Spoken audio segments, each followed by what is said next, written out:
বন্দরনগরী চট্টগ্রামের কোতোয়ালি থানায় করিডোরে থাকা নথির বস্তায় রয়েছে হত্যা, চোরাচালান, বিস্ফোরণের মতো বিভিন্ন গুরুত্বপূর্ণ মামলার কাগজপত্র, যা সম্প্রতি মহানগর পিপি কার্যালয়ের বারান্দা থেকে গায়েব হয়।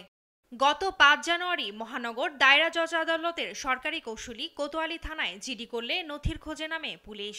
এ সময় আদালতের সিসিটিভি ফুটেজ বিশ্লেষণ করে আদালত চত্বরেরই চায়ের দোকানদার রাসেলকে শনাক্ত করে পুলিশ। পরে তথ্য প্রযুক্তির সহায়তায় নগরীর বাকুলিয়া এলাকা থেকে তাকে গ্রেপ্তার করা হয়। এ সময় তার দেয়া তথ্য অনুযায়ী বুধবার সারারাত অভিযান চালিয়ে নগরীর পাথরঘাটা এলাকার এক ভাঙাড়ির দোকান থেকে গায়েব হওয়া নথির মধ্যে ৯ বস্তা উদ্ধার করে পুলিশ। চুরির পর ভাঙাড়ির দোকানে ১৬ টাকা কেজি দরে নথিগুলো বিক্রি করে রাসেল। গেল ২৮ থেকে ৩০ ডিসেম্বর তারিখে বিভিন্ন সময় কিছু কিছু করে নথি সরিয়ে নেয় সে।